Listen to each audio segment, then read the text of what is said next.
All right, let's follow up on that interview with the state's attorney of Will County now with two of the most reasonable policymakers down in Springfield. State Representative Cam Buckner, Democrat of the south side of Chicago from the Bronzeville neighborhood, and State Senator John Curran from Downers Grove in DuPage County. Representative Buckner, Mr. Glasgow claims that the Safety Act that you're a chief co-sponsor of last year is unconstitutional. And he says even worse, he'd have to immediately release, he fears, half or so of the 50-plus murderers, alleged murderers, currently being held in Will County. I simply don't think that's true, Mike. I know what State's Attorney Glasgow is trying to say and trying to do, and what he's trying to allude to is the ninth section of the Illinois Constitution. But if you look at that 1970s version of our Constitution, what it says is that all persons must be bailable by sufficient sureties. I would argue, I think we have one of the best state's attorneys, or attorney generals in the country, and I think he'll be able to do this better than me. But I would argue that when a judge decides to release somebody on their own recognizance, that is a sufficient surety unless otherwise noted. What I also will say is I've heard the argument from a bunch of state's attorneys around the state about having to release murderers or convicted murderers out on bond after this law takes place. That has been the law in Illinois for decades. That's not triggered by this law. What that tells me is that these state's attorneys have been failing to petition for murder suspects to be held without bond, and instead they've been relying on the cash bond system, which was the wrong thing to do from the beginning. Well, so Senator Curran, why don't you jump in here? Is this a concern in DuPage County about the impending release of accused killers?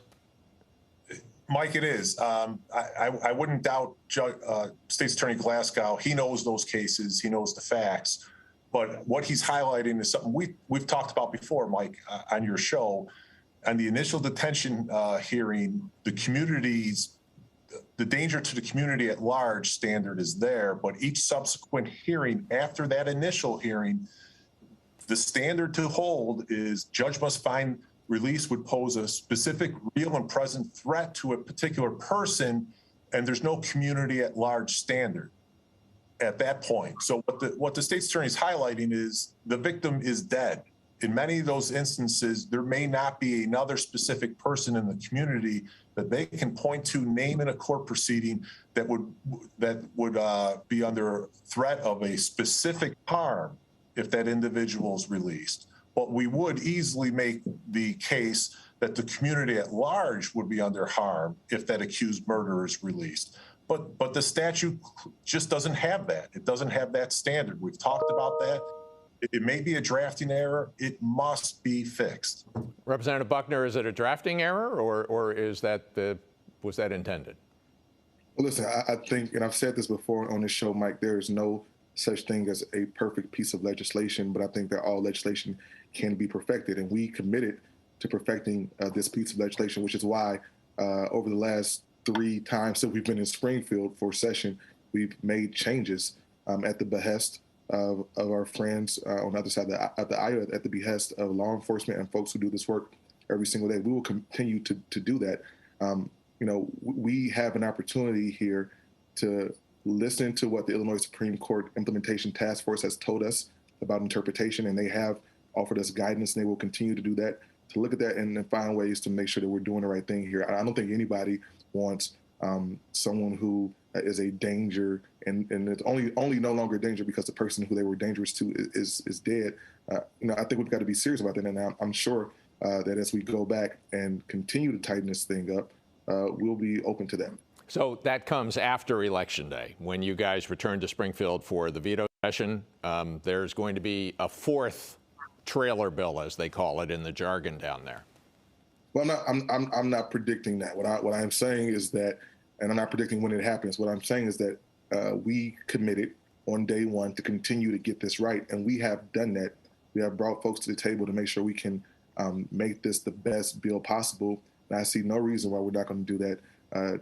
on our next session in Springfield, whenever So that may be. Governor Pritzker this week has said that he favors additional changes without specifying, at least at midweek, he hadn't specified what those changes he supported were. So what about that specific standard? So a carjacker, for example, a violent carjacker who has shot somebody may not be a threat to a specific person, but if he or she gets out again and starts carjacking again, it could be anybody.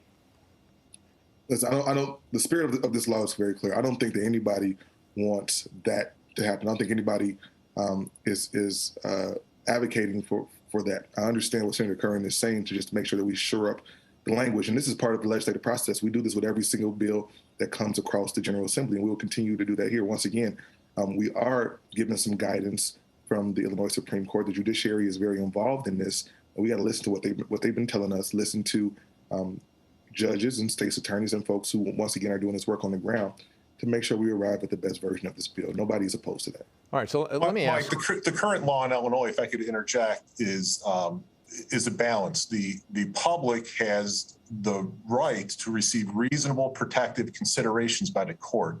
That's one of the main elements that's missing in this bill after that first hearing. So that needs to be addressed. Mike, DuPage County has been in the process of hiring 30 additional assistant state's attorneys. It's not just these cases, but it's also on the body camera requirement, all that additional evidence that has to be viewed and reviewed by a prosecutor. So it is, and that's going to be on the defense side too, because we have to have fairness in this system. So the resources that this bill requires are vast. The body camera element, it's important.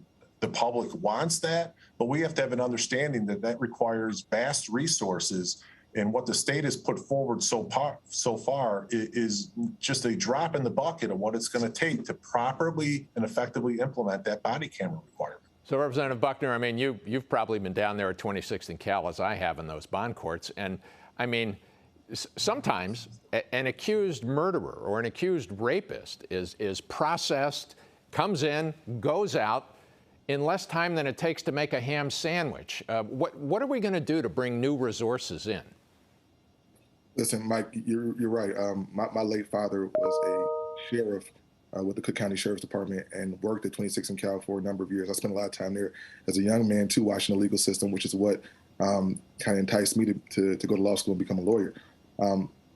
There is a resource problem. We've got to figure it out. Because it's going to be costly, because it's going to be arduous, doesn't mean that we can embrace abnegation of justice and making this work.